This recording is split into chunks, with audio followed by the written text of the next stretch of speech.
Indira Gandhi India की सबसे controversial prime minister. Indira Gandhi के टेन्योर में काफ़ी लोगों की जान गई और कई सारी नेशनल लेवल इंसर्जेंसीज क्रिएट हुई।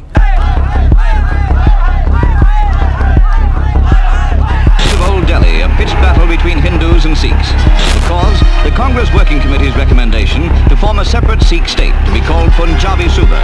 प्रधानमंत्री इंदिरा गांधी के अनुरोध पर धारा 352 के तहत आपातकाल की घोषणा की थी।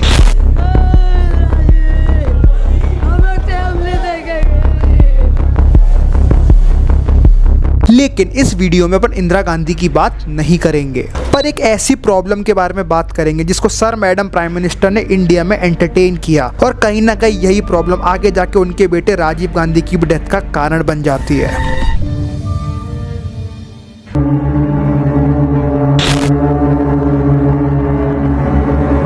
During British colonial rule Ceylon colony को just like India British colonies export के लिए यूज किया करती। विद टाइम सिलोन में प्रोडक्टिविटी को इंक्रीज करने के लिए कई सारे तमिलियंस को इंडिया से नॉर्दर्न और ईस्टर्न सिलोन में सेटल किया गया और ग्रेजुअली तमिलियंस यानी तमिल स्पीकिंग लोगों की पॉपुलेशन सिलोन की कंट्री में बढ़ने लगी। एंड विद टाइम कंट्री में दो एथनिक ग्रुप प्रिवेल करने लगे, the Sinhali speaking locals and Tamil speaking people. Initially दोनों ग्रुप्स में कोई कॉन्फ्लिक्ट नहीं हुए, लेकिन विद टाइम ब्रिटिशर्स ने नॉर्थ ऑफ सिलोन जो तमिल डोमिनेटेड एरिया है वहां पर स्कूल्स और कॉलेजेस को डेवलप करना शुरू कर दिया और कई सारे तमिल्स जो क्रिश्चियन थे या फिर क्रिश्चियन बन चुके थे उन्हें इन एजुकेशनल इंस्टीट्यूशंस में एडमिशन के लिए प्रेफरेंस मिलने लगा और यहाँ से दोनों ग्रुप्स के बीच में डिस्पैरिटी बढ़ना शुरू हो गई। सिलोन के माइनॉरिटी तमिल्स पढ़े लिखे और उनकी इनकम लेवल राइज हुई और सिलोन की कंट्री में उन्हें बेटर ब्यूरोक्रेटिक पोजीशंस भी मिलने लगी और इससे सिन्हालीज को दिक्कत थी। नेटिव सिन्हालीज जो मेजॉरिटी में थे उनकी एजुकेशन और इनकम लेवल बाकी तमिलियंस के अगेंस्ट में कम होने लगी। ऊपर से ब्रिटिश राज के टाइम पर लोकल गवर्नमेंट्स में एजुकेटेड लोगों को प्रेफरेंस मिला करती,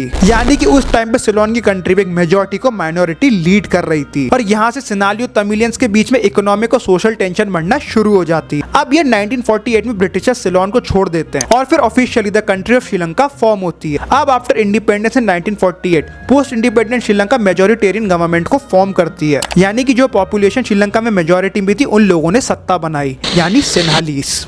तमिल इस टाइम के मोटा मोटी श्रीलंका में 15 से 20% है जो नॉर्थ और ईस्टर्न रीजन में रहा करते हैं। मेजॉरिटेरियन गवर्नमेंट ने आफ्टर इंडिपेंडेंस कई सारी पॉलिसीज को लॉन्च किया पिछड़े सिन्हालीज को प्रमोट करने के लिए, लेकिन असल में पॉलिसीज मेजॉरिटी को प्रमोट करने के साथ साथ बाकी सारी माइनॉरिटीज के साथ डिस्क्रिमिनेशन कर रही थी। फिर बढ़ती आग में घी डलता है सन 1956 में सिन्हाली लैंग्वेज को श्रीलंका की नेशनल और ऑफिशियल लैंग्वेज डिक्लेयर कर दिया जाता है और जो बुद्धिज्म का रिलीजन होता है जिसको मेजॉरिटी सिन्हालीज फॉलो करते हैं उसको स्टेट रिलीजन बना दिया जाता है। इसका सीधा मतलब था non Sinhali speaking and writing Tamilians के लिए श्रीलंका की गवर्नमेंट और ब्यूरोक्रेटिक पोजीशन से पहुंचना नेक्स्ट टू इम्पॉसिबल बन गया था। मोरओवर इस पॉलिसी के कारण तमिल स्पीकिंग लोगों के लिए जॉब मिलना तक मुश्किल होने लगा। इस पॉइंट से श्रीलंका के अलग अलग कोनों से तमिल और सिन्हाली राइट्स की खबरें बाहर आने लगी। फिर वापस से अराउंड ईयर 1972 श्रीलंका के कॉलेज एडमिशंस के लिए एक एक्ट पास होता है, द पॉलिसी ऑफ स्टैंडर्डाइजेशन। इस पॉलिसी के अकॉर्डिंग सिन्हाली स्पीकिंग मेजॉरिटी के लिए examination cut off compare to बाकी अदर माइनॉरिटीज रिड्यूस कर दिया गया और इस रिडक्शन के साथ साथ कई सारे एजुकेशनल इंस्टीट्यूशंस में सिन्हाली स्पीकिंग लोगों के लिए स्पेशल कोटा बना दिए गए, यानी कि अब जॉब्स के बाद तमिलियंस के लिए एजुकेशन तक लेना श्रीलंका में इम्पॉसिबल बन गया।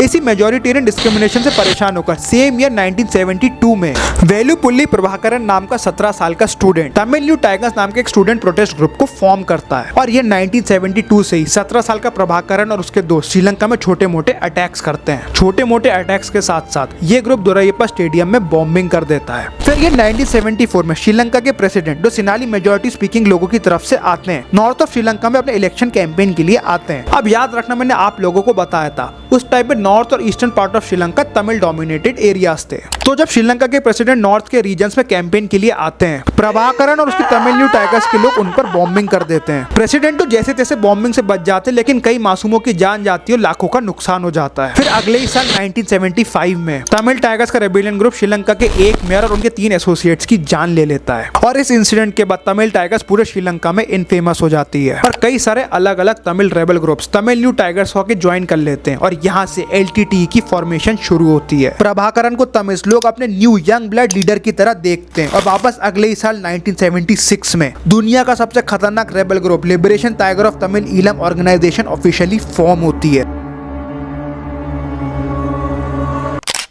1976 में LTT की फॉर्मेशन के कुछ ही साल बाद LTT एक रेबल ऑर्गेनाइजेशन एक आर्मी से भी बेटर परफॉर्म करने लगती है। LTT के अंदर सेपरेट आर्मी, नेवी और इवन एयर डिवीजन तक बनते हैं। From AK-47 to literal helicopters, LTT के पास सारी चीजें होती हैं। लेकिन लिबरेशन टाइगर ऑफ तमिल की तीनों स्क्वाड्स कुछ नहीं होती against the LTT black tiger squad. LTT की ब्लैक टाइगर स्क्वाड में बच्चे और औरतें थी और इनका काम था सुसाइड बॉम्बिंग करना। ब्लैक टाइगर स्क्वाड्स के मेंबर को कामिकाज़ी अटैक्स के लिए ट्रेन किया जाता और बच्चों और औरतों को इसलिए यूज किया गया था क्योंकि प्रभाकरन अच्छे से समझता था कि इन लोगों पर कोई शक नहीं करेगा। LTT ने अपनी अलग अलग स्क्वाड्स के अलग अलग हथकंडों को यूज करना शुरू किया और श्रीलंका पूरी तरीके से जलने लगी। LTT का मकसद बिल्कुल स्ट्रेट था, separate state for Sri Lankan Tamils. लेकिन LTT के पास इतना सारा गोला बारूद और पैसे आए कहां से? वैसे तो काफी ज्यादा रिसोर्सेज LTT ने लोकल श्रीलंकन आर्मी से चुरा लिए और बची कुछ मदद आई इंडिया से।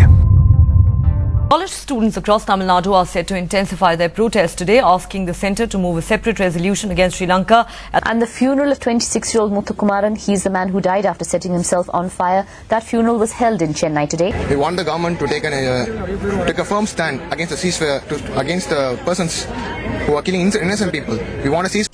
1980s में LTT के मूवमेंट को सदर्न स्टेट से स्पेशली फ्रॉम तमिलनाडु बहुत जोर से सपोर्ट मिलने लगा। श्रीलंका के तमिल्स की आजादी के लिए इंडियन तमिलियंस ने इंडियन गवर्नमेंट पर प्रेशर बनाया। इवन LTT के लीडर प्रभाकरन आगे जाके तमिलनाडु के CM के बहुत अच्छे दोस्त भी बन जाते हैं। इंदिरा गांधी गवर्नमेंट ने LTT की कॉज को मॉनिटरी और नॉन मॉनिटरी दोनों तरीके से हेल्प की और LTT के इस सपोर्ट का फ्रंट बना research and analysis wing of India. LTT के लिए कई सारे रिसोर्सेज और वेपन श्रीलंका पहुंचाए गए और इवन इंडिया की कई सारी स्टेट्स जैसे तमिलनाडु में LTT के ट्रेनिंग कैंप्स होस्ट हुए थे। तमिलनाडु के लोगों के पॉलिटिकल सेंटिमेंट और श्रीलंका जैसी स्ट्रेटेजिक लोकेशन पर इंडिया के इन्फ्लुएंस को बनाए रखने के लिए सपोजिटली इंदिरा गांधी गवर्नमेंट ने LTT के इश्यूज को इकोनॉमिकली और मिलिट्री होराइजंस में इतना स्ट्रॉन्ग होने दिया। Deliberate rise of liberation tiger of Tamil Eelam was Indira Gandhi's biggest mistake और according to x LTT leader यही कारण बनता है आगे जाके उनके बेटे राजीव गांधी की डेथ का।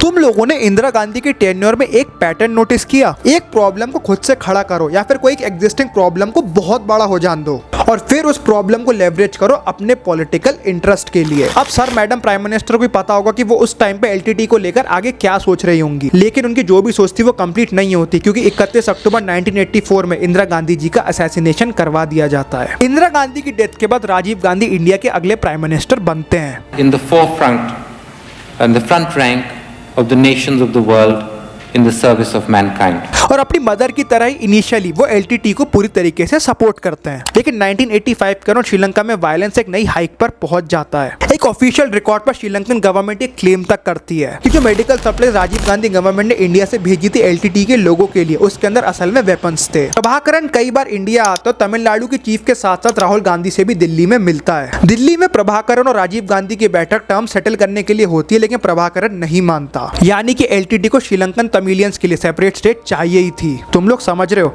उस टाइम पे श्रीलंका के अंदर तमिलियंस के लिए सेपरेट स्टेट क्रिएट हो जाती तो क्या होता?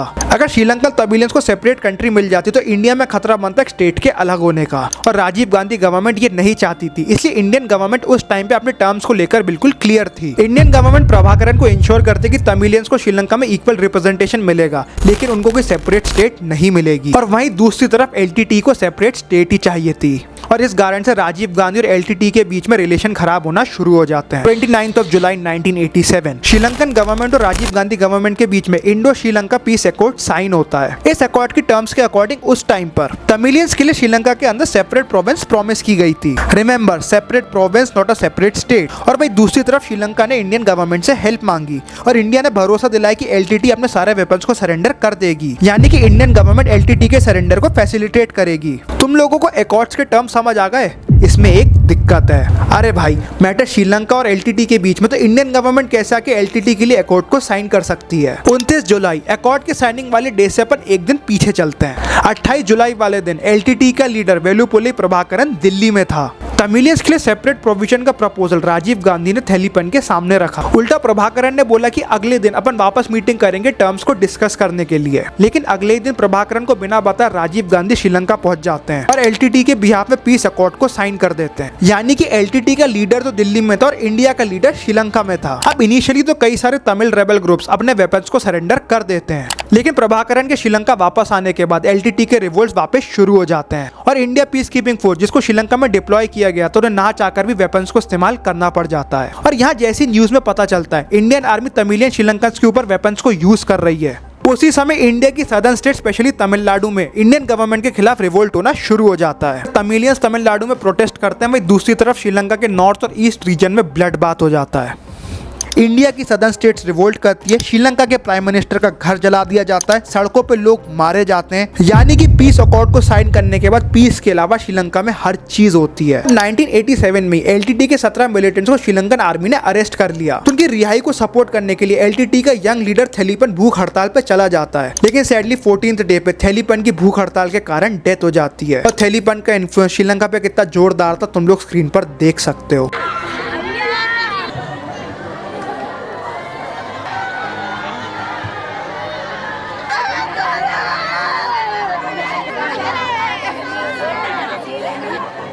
अब वापस इस कहानी में छौका लगता है। राजीव गांधी की सरकार 1989 के इलेक्शंस हार जाती है और इंडिया के अगले प्राइम मिनिस्टर बनते हैं VP Singh. VP Singh prime minister बनने के बाद इमीडिएटली आईपीकेएफ के पर्सनल्स को जो 3 साल से श्रीलंका में लड़ रहे उन्हें वापस बुला लेते हैं और इन 3 सालों के अंदर कई सारे आईपीकेएफ के जवान फालतू में शहीद हो जाते हैं। वीपी सिंह के इस डिसीजन के बाद सदर्न इंडिया में उनके लिए सेंटिमेंट्स काफी ज्यादा पॉजिटिव हो जाते हैं। ईयर 1990 में वीपी सिंह की सरकार टूट जाती है और देश वापस एक री इलेक्शन के लिए तैयारी करता है। अब री इलेक्शन होने थे इंडिया में, लेकिन इस न्यूज से श्रीलंका में हड़कंप मच जाता है। एलटीटी के लीडर्स को डर लगता है कि अगर राजीव गांधी वापस इंडिया के प्राइम मिनिस्टर बन जाते हैं तो वो आईपीकेएफ को श्रीलंका में रीडिप्लॉय कर देंगे और इसी डर की बुनियाद पर राजीव गांधी का असैसिनेशन प्लान होता है। और इस प्लान के लिए एलटीटी अपनी सबसे ज्यादा भरोसेमंद ब्लैक टाइगर स्क्वाड को यूज करती है। 21 मई 1991 तमिलनाडु के श्री पेरुम्बदूर के एरिया में राजीव गांधी इलेक्शन कैंपेन के लिए आते हैं। इलेक्शन कैंपेन की रैली में धनु नाम की लड़की एक फूल से भरी बास्केट उनके पास लेकर आती है। पहले तो धनु को पुलिस रोकने की कोशिश करती है, लेकिन राजीव गांधी उसे मासूम समझकर अपने पास आने देते हैं। धनु पैर छूने के बहाने से राजीव गांधी जी के और पास आती है, लेकिन धनु की कमर पे आरडीएक्स की एक बेल्ट बंधी होती है और जैसे ही धनु पैर छूती है बेल्ट फट जाती है।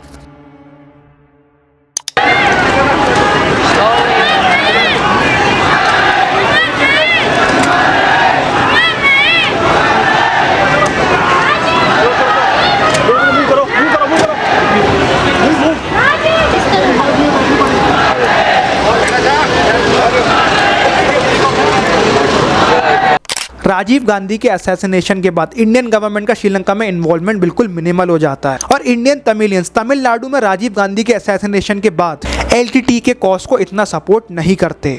और राजीव गांधी की डेथ के पूरे 18 साल बाद एलटीटी के लीडर वेलुपुल्लाई प्रभाकरन को श्रीलंका की गवर्नमेंट मार देती है और ग्रेजुअली विद टाइम श्रीलंका में एलटीटी का आतंक खत्म हो जाता है।